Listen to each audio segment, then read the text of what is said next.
DJDUBL.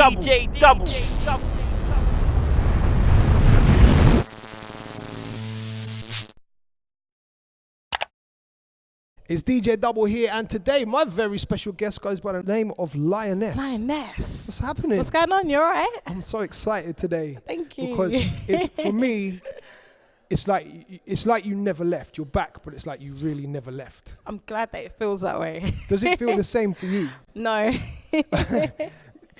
It's like starting again. Like, in what sense? Not that it's hard, but it's just like you've got to win over the people that listen to music now as well. Mm-hmm. Because the people that used to listen to me before, they're old now. So they don't really care too tough. Yeah. But so it's just like reintroducing yourself. So plus there's different ways that people are listening now. So instead of like just getting your stuff on Channel U or getting the mix CDs out in the local area, you've now got to attack it online, get the Spotify links up. Because everybody wants things like yesterday in this day and age, like including myself. Out, they want the next one. They want the next one. So it's just adapting to that. Your time away from music. Yes. Looking back now, how do you feel about it? Was it necessary for you? Absolutely necessary. Maybe not 6 years. Right.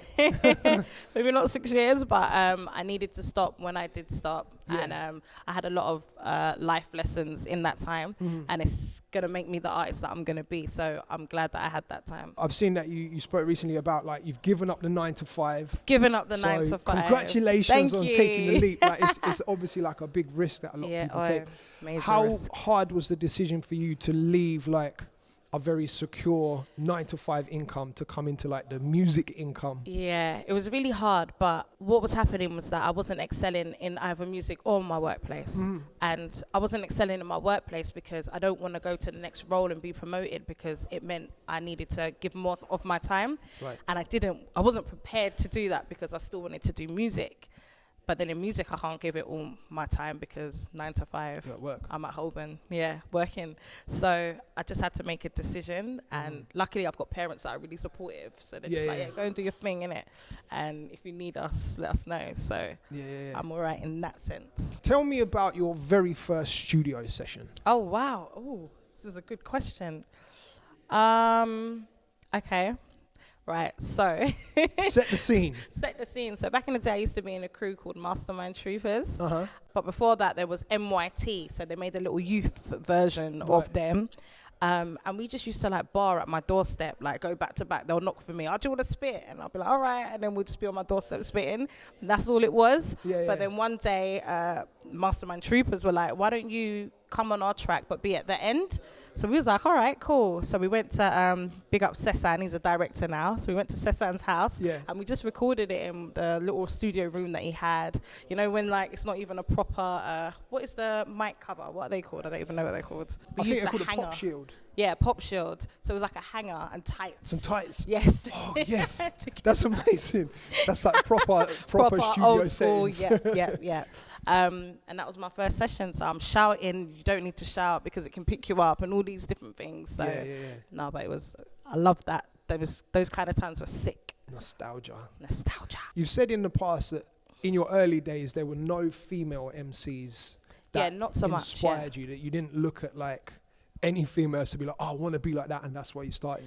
Yeah, didn't want to look at them like I want to be like that, but seeing them do their thing was like, all right, we can do our thing as well, it is kind possible. Of thing.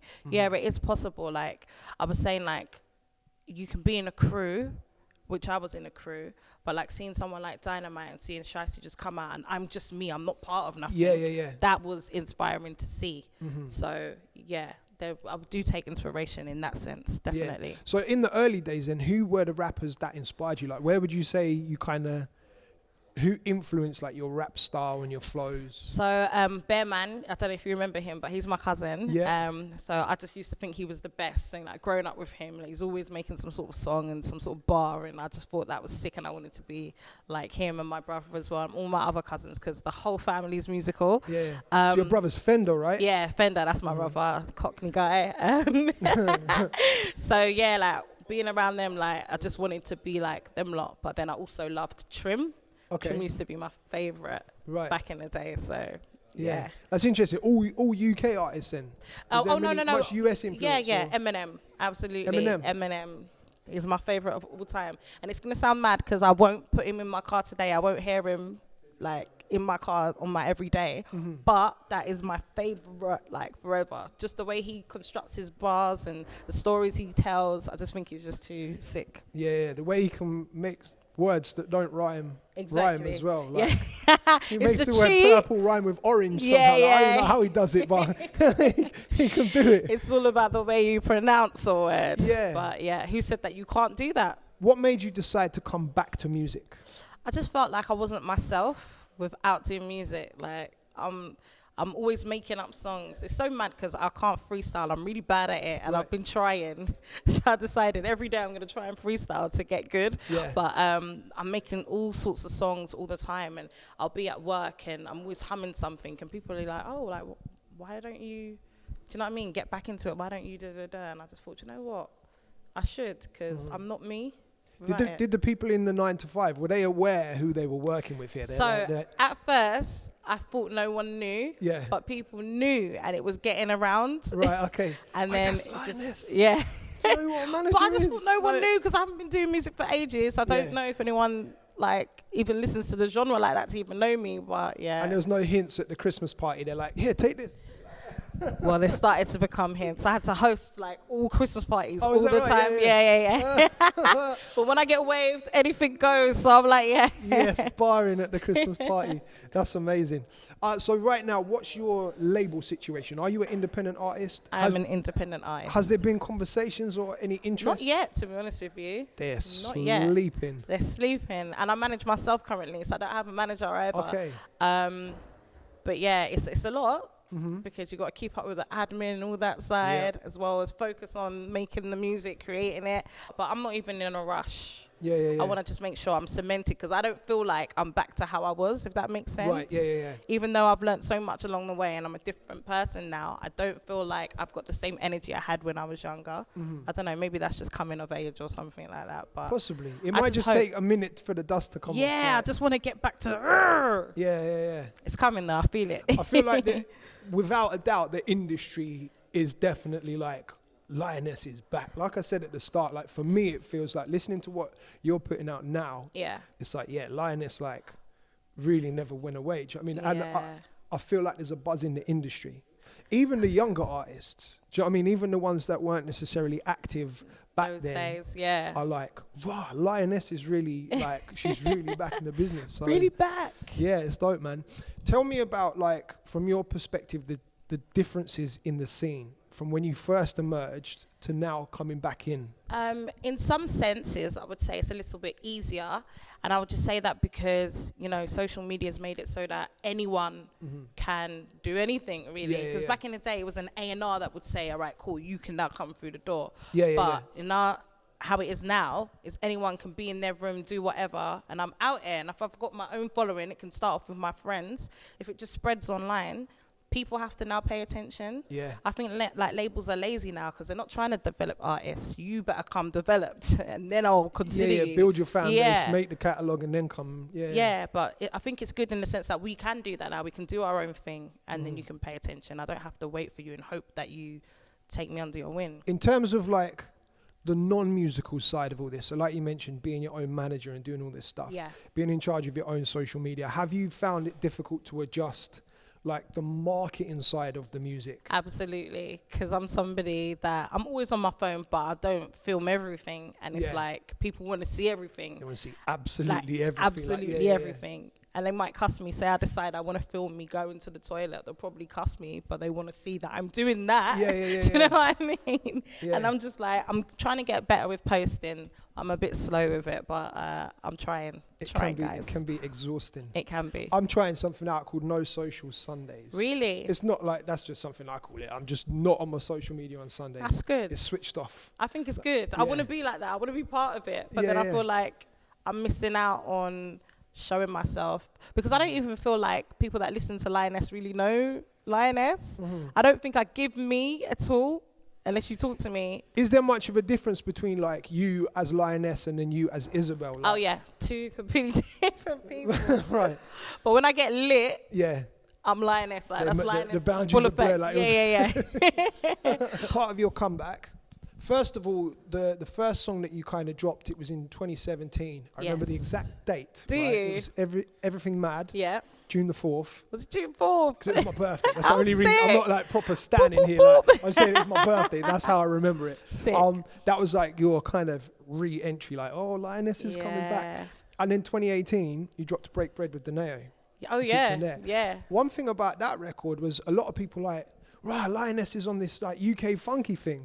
I feel like they forgot. They forgot about 2009. Yes, like, they did. And I feel like it's something that was really overlooked, that you were a big part of one of the biggest UK funky anthems. Yeah, people will never Are know. You Gonna Bang No? Are you gonna bang no? I feel like honestly people just have overlooked it completely. Yeah. Do you know why? I think it's because the original version, obviously I was on it, but then when the tune got signed, I wasn't on it. Right. And then maybe people caught it when it got signed rather than listening to it from before to know that. Got you. So see, I got the record.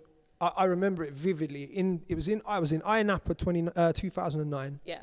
And Funky D was handing the CDs out because I went out there for a season and I was doing a residency in a club there, and he came up with the CD. Wow. I was like, please, can you play my song like it's going to be a big one? So I have the original version, and that was the one that always banged. No pun intended, but that was the one always played out with you and him on there. Yeah. How did that connection happen with you and Funky D? He just used to bring me, and he just used to be like, oh, come, let's just do this song, like, da-da-da-da. And then one day we just went, I think it was Ill Blue Studio. Okay. We went to, and then we just done it, literally. Me and my best friend went there. My best friend's actually on the track. There's a bit that goes, oh, you gonna bang? Like, so she joins in and right. I didn't, you know what, I need to listen again now. I didn't clock that bit, but. But yeah, we just on a random one, and then the tune just blew up. Like, it was just crazy. It was a good summer, man. Yeah, it was a great summer. So while we're talking about the collaborations then and bringing it up to the time, yes, the Pretty Little Thing campaign. Yeah. I feel like that's where, like, on a mass scale, people really have been like, Lioness is here. Like, so talk to me about this. There's will.i.am, you, Miss Banks, Lady Leshurr, have all been put together. Yes. Like, who orchestrated this? Napa. Yeah. Oh, Crack Girl Skull. Oh, okay, right, yeah. Yep. Okay, Napa. so tell me more. That's random. This is what happened. This is my side of the story. Yes. So he just messaged me on Insta one day, like, I've got something that could be huge. Humour me, make a verse to this song, and send it back to me. So I heard the instrumental, and I was like, this is kind of vibey. All right, cool. Went away, wrote my bar, sent it back. And then I didn't hear from him for like 2 weeks. But no, he said, thanks for sending that. This is sick. And that was it for like 2 weeks. So I'm going to Trinidad, because I go to Trinidad Carnival every year. Toot toot. So I'm in Trinidad, and I just get a call like, can you come LA and record with will.i.am? I'm like, what? I'm like, no, I'm in Trinidad. I can't. Yeah, it's fine. We'll fly you from Trinidad to LA, and then you just go and do that. Yeah. So I'm like, this is mad. I'm like, I ain't got the clothes for LA. I've got like my batty riders and vests. I haven't got do you know what I mean? So I've ended up going, and it's just turned into a major thing. It wasn't even the instrumental that I put myself on to start with. After will.i.am heard everyone, he was like, you know what? You sort of inspired me to make another instrumental, so I'm going to change it. So he changed the whole beat to like suit our flows. And then we had this whole new song, and it was just madness. So the studio session, was it the four of you together there and then? Obviously you must have all written your bars already, so you had everything there. The only person who didn't write their bars already was Banks, and so she wrote it when she was there. Just there and then she got okay, right, sick. And so that, was it one session that the whole song was then put together? Like, amazing. Literally, he was just like, give me an hour. Went away, done a madness, made that whole beat, come back, and he was like, what do you think of this? And put our vocals on top of it. The guy's a creative genius, He's right? such a genius. You have no idea. Literally. Watching him, I was just like, this is mad. I had him on the channel last year, and like sitting down and just picking his brain about stuff was incredible, man. Like he's wired differently. He's wired completely differently. But I feel like all geniuses are like that. What's the rapport like between you, Miss Banks, and Lady Leshurr? Cool, like so cool, because I'd known Leshurr for years. Years and years and years. So that was just a normal link up. What's going on, Leshurr? But I hadn't really like chilled with Banks or anything like that. So when we was in LA, that's when we like kind of got to know each other. She's a cool girl. Everyone's a cool man. So it's good, because everyone tries to like put females against each other and think that there's all these dramas and stuff, but there's not really. Have you guys had a conversation about doing more stuff together? Always. We're like, yeah, we'll do that. But everyone's Is busy. it a real conversation, or is it like, yeah, we should definitely link up, and then it's never going to happen? It probably will happen, to be fair. Yeah. Because there's things I will hear and I'll be like, oh, Banks will sound sick on that, or Alicia will sound sick on that.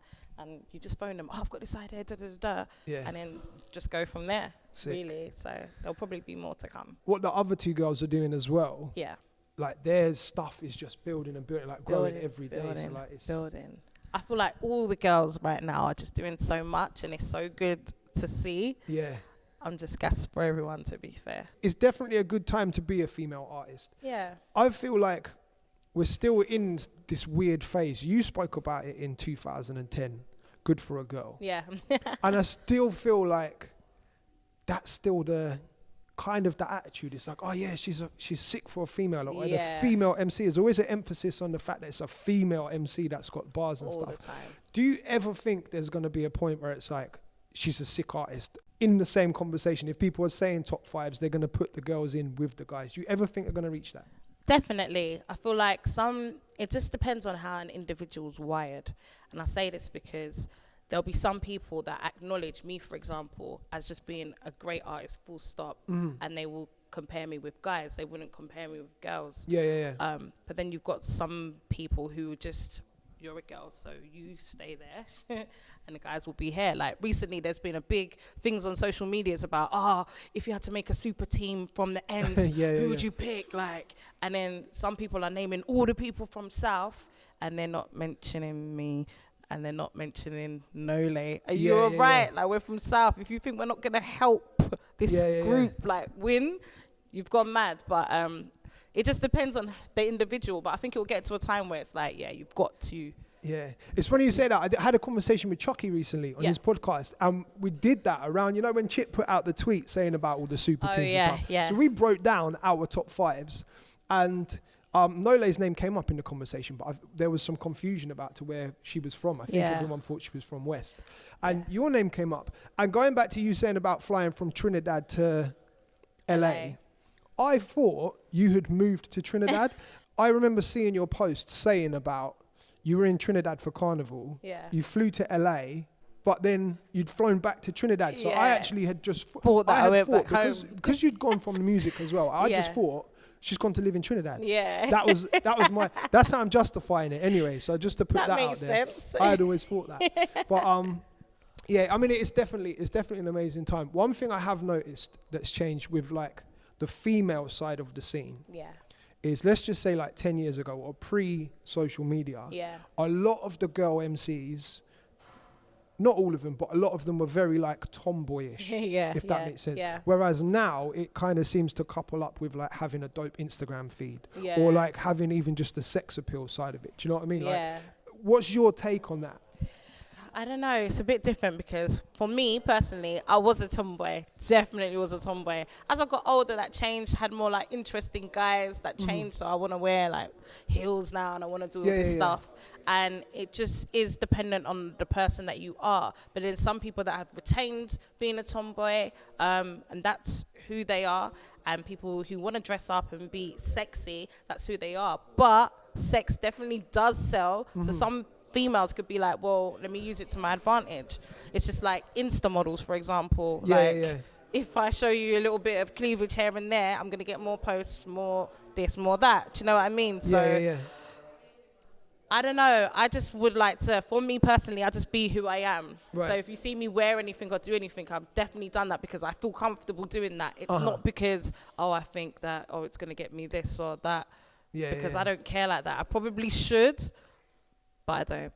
Let's talk about the new project. I know something's bubbling. Yes. Something's on the way.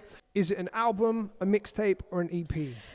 It's going to feel like an album, but I wouldn't call it an album because then it will be my debut album, and I'm not ready to have that yet. That's not time. Not time. But there's more than 6 or 7 tracks on there, so it can't be an EP. This is bigger than an EP. And I don't want to call it a mixtape because it's 2019. Who does them anymore? So I've just been calling it a project. It's a project. There you go. I feel like historically we've always been able to tell the difference with your stuff. So like when Loch Ness came out, purely was a mixtape, like hosted by SK. Yeah. Do you know what I mean? And then you had the other rappers' beats on there, and you were just barring on. Then Rawness came. Yeah. All original stuff. Yeah. I would say for me, it wasn't a mixtape. That's kind of like an EP. Yeah. Does that make sense? So there's always been like with you can tell the difference. So this is all original stuff that's coming? All original stuff. It's a story. It's basically about what happened when I wasn't doing music. Okay. And it just explains why it took 6 years for me to get back. Right, okay. And I just felt like I needed to explain to my supporters from back in the day why I just go missing sometimes, or why I went missing for such a long period of time. Why is it called Overdrive? Because I felt like I was in my life's overdraft. So I had something happen to me that put me in my unarranged overdraft, right? Right, okay. So it's been trying to get from that point back into like above board, into my normal balance. So I'm just going through all the motions with you. So I'm excited to explain that to everyone. I know through following you on Instagram, like you've had hardships because I've seen the captions and stuff. Like there's been stuff that's happened to you. Yeah. How difficult is the decision to put it out there for everyone to know? Do you know what? Music for me is a healer. Right. And it's a way of me venting. And as well, when I wasn't doing music, I wasn't writing anything. So it's like I had so much pent up in me, it wasn't making me be myself. Right. So it's going to be healing for me. And I just feel like it could be healing for someone else who needs to hear what I've gone through, because maybe they've gone through a similar thing. Right, got you. And I'm just honest. Everything that I've ever spoken about in music is honest, it's the truth. Like, you will find it in there. So I can't like make things up, but I have to be who I am, and I have to share my story, because it might help someone. In times when you've been through something that's affected you emotionally, and now like recording it, are you able to detach from it and just record like, right, this is Lioness now, putting the bars down, or is it like, is there a lot of emotion in the, is it hard to record? I mean, sometimes it's not hard to record, it will be hard to write sometimes, because I definitely have to revisit, because I want it to sound like how it felt. So I have to go back into that place. So sometimes it takes long for me to write what it is that I need to talk about, because sometimes I just want to make sure I'm even saying the right thing and giving the situation justice. Sometimes I'll overthink it, but then other times it will just come naturally to me. But what I have found is that I can only talk about things years after it's happened. I can't talk about it in the thick of things. But yeah, that's part of the reason why it took so long for me to come back, because I was on mute. I literally couldn't write anything, could not find the words. And I'm someone who's got something to say about everything. So yeah, it's interesting. It's like you said, man, it's just going through the processes, isn't it? Yeah. Now the project. So is it finished? Is the project ready? No, still working out. Okay. I've heard you speak before about no longer being an MC, being like an artist. Yeah. And I can hear that as well in what you're putting out now. Yeah. But if somebody in Grime sent for you, would they like draw you back in? Like, how would you respond to that? It depends on who it is. If it's a girl, I'll probably ignore it. Okay. Because I just think that's what people want, and they want to do this divide thing, and I'm not here for it. But if it was a guy that I thought was actually really good, then I might entertain it. Like, I still go to radio sets because I feel like it's practice hours. You gotta still be on point, because I'm not gonna get found out. Like, you know what I mean? Some people can go studio and do that, but when it comes to now you're on a set, what can you do? Yeah, you're live on national radio now. Exactly. You have to bring it. So I like to be ready at all times. So I definitely go to radio all the time, but it depends. Yeah, but then I'll be ready for it because I've still been practicing. So no one's sending for you though. Like, I think they know better. Yeah, exactly. Like, there's gonna be a burial. Come on, ultimate collaboration. Something like, I love asking people this. So, dead or alive, anyone ever? Who would you most like to collaborate with? Oh, okay. Biggie, Tupac, Eminem, Adele, Ed Sheeran, A2. Yeah. Signed to Disturb in London, right? Yeah, I think so still. He is.